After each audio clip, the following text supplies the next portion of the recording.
Chers frères en Christ, le passage biblique, l'un des passages bibliques retenus pour ce jour est tiré de l'Ancien Testament, de Josué, chapitre 6, versets 1 à 5. Jéricho était fermé et barricadé devant les enfants d'Israël. Personne ne sortait et personne n'entrait.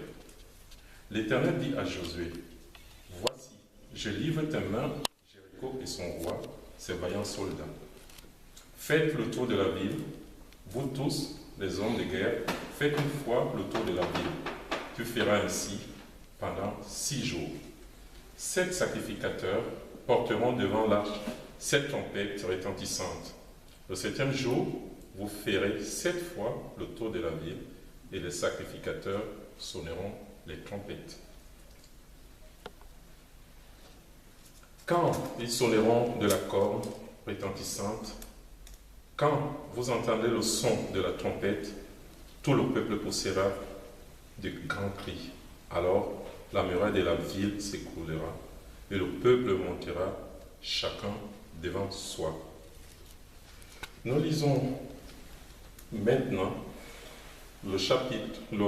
l'épître de Paul aux Corinthiens, le chapitre 5, versets 18 à 20.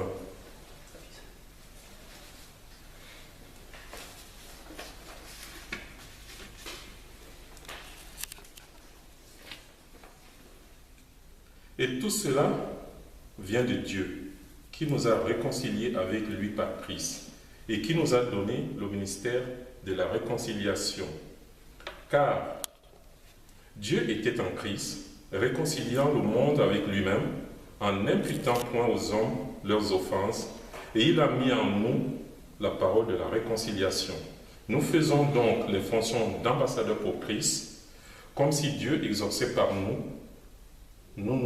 Nous vous en supplions au nom de Christ, soyez réconciliés avec Dieu. L'herbe sèche, la fleur fane et tombe, la parole de Dieu demeure éternelle. Amen. Éternel notre Dieu, nous venons d'écouter la lecture de ta sainte parole. Elle est incompréhensible pour nos oreilles impures. Viens la rendre accessible à notre entendement par la bouche de celui que tu as choisi pour nous la transmettre ce jour. Mets en lui ton Saint-Esprit afin que lui seul soit l'interprète de ton message ce jour. Ouvre grandement nos oreilles spirituelles afin qu'elle assimile cette parole. Nous t'avons prié au nom de Jésus. Amen. Chers frères et sœurs, bonjour.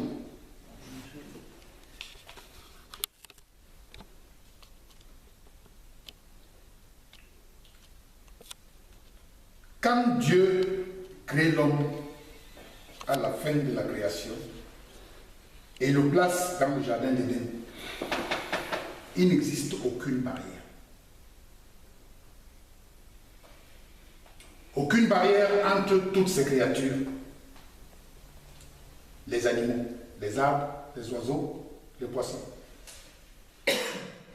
Pas de barrière non plus entre toutes ces créatures et l'homme chargé de les gérer. Et surtout, pas de barrière entre Dieu et toutes ses créatures. Tout particulièrement entre Dieu et l'homme créé à son image. Le contact entre tous est libre et sans contrainte. La paix de Dieu règne sur tout et sur tous. Ensuite vient le péché. Adam et Ève, quand ils ont péché, constatent qu'ils sont nus. Ils voient leur corps exposé, vulnérable. C'est ainsi qu'ils se fabriquent des protections en feuilles d'arbre pour s'abriter des regards des autres. Et pensent-ils du regard de Dieu. Ainsi naissent les premières barrières de l'humanité. barrière née de la peur. Ici, la peur d'être vu nu.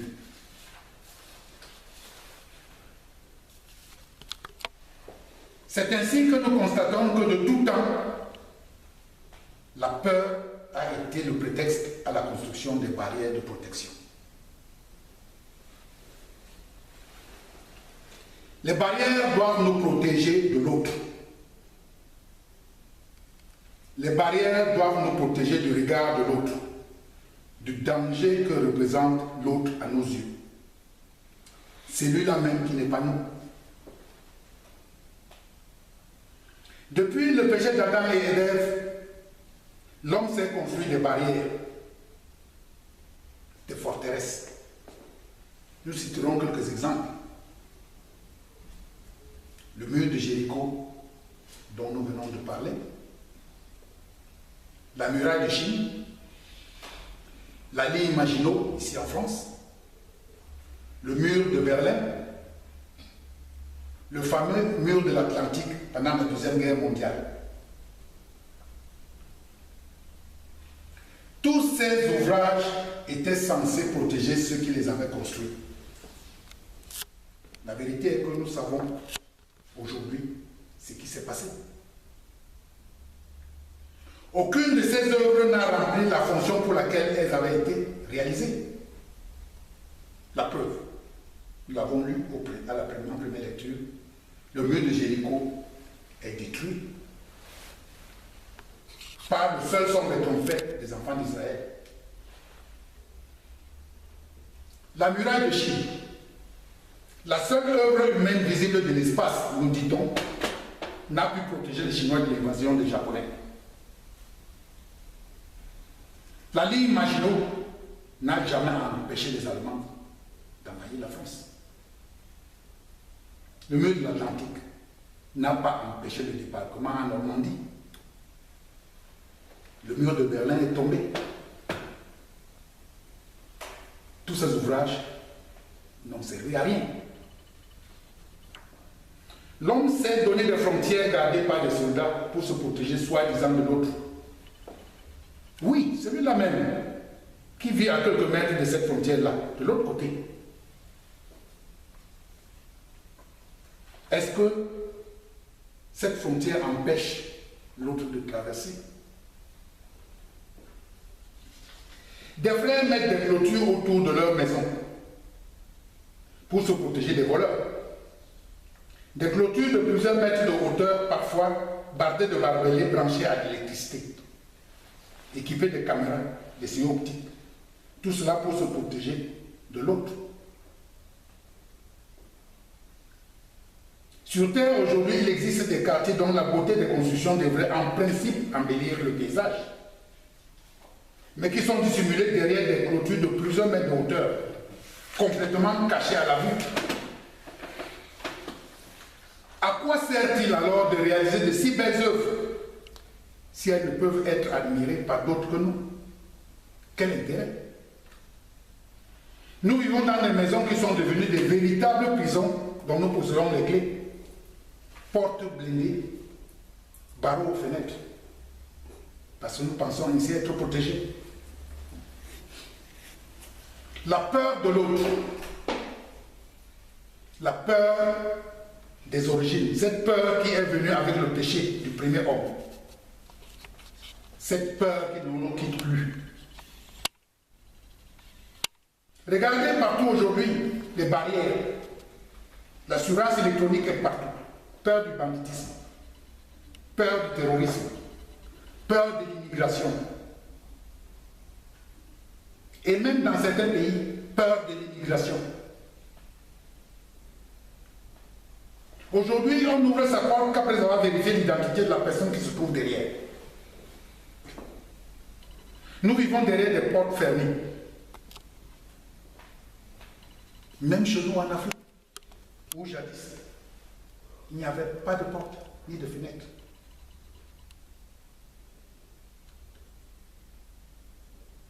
Et pourtant, on y était en sécurité. Que s'est-il passé? Mon Dieu, que s'est-il passé? La question que je me pose maintenant est, mais que devons-nous faire?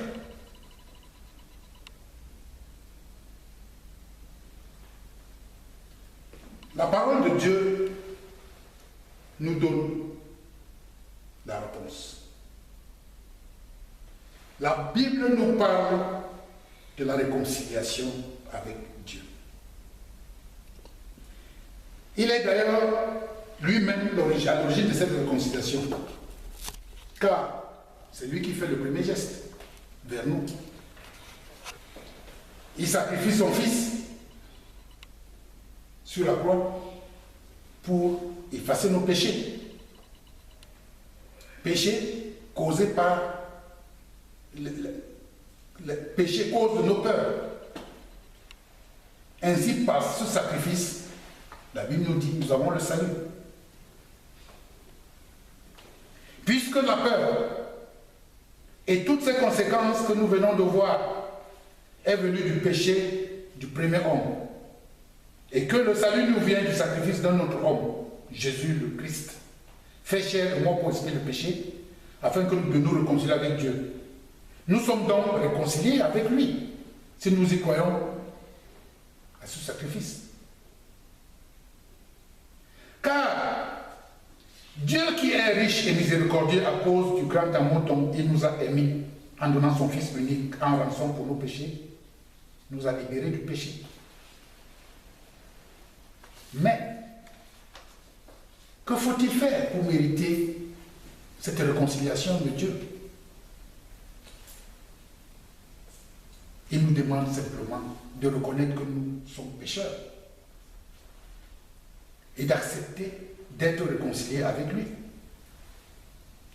De savoir que Jésus-Christ est le prix de cette réconciliation et que Dieu lui-même en est l'initiateur.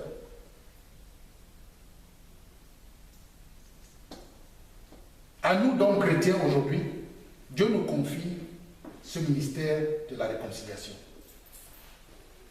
Il fait de nous des ambassadeurs de Christ qui appellent l'homme en tout lieu d'être réconcilié avec lui.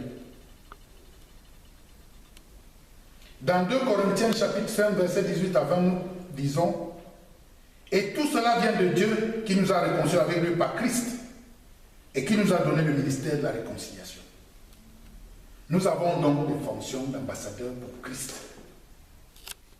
afin que cette réconciliation puisse être étendue à tous les êtres créés par Dieu. Dieu nous demande donc, nous, sa principale créature, en tout lieu, d'être réconciliés avec lui. Ainsi, toute barrière physique et spirituelle tomberont.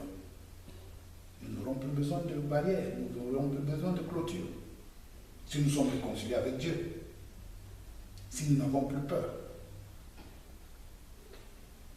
L'incomparable amour de Dieu n'a pour but que le salut de l'homme, de tout l'homme, avec pour seul passage obligé la... Si nous devions retenir un thème de tout ce que nous venons de suivre, ce serait celui-ci. Toi qui aujourd'hui crois en Christ, donne ton cœur à la réconciliation de Dieu. Toi qui aujourd'hui crois en Christ, donne ton cœur à la réconciliation de Dieu. Que Dieu lui-même soit fidèle à sa parole. Amen. Prions le Seigneur. Seigneur notre Dieu, nous te disons merci parce que tu nous rends visite ce jour par ta parole pour faire tomber nos peurs qui nous poussent à élever autour de nous des murailles, des murs. Mais Seigneur, tu nous permets de comprendre que être réconcilié avec toi est le seul gage, la seule assurance d'une sérénité là où nous vivons. Permets que cette vérité soit une lampe qui nous éclaire dans notre chemin de foi, maintenant et à jamais. Amen.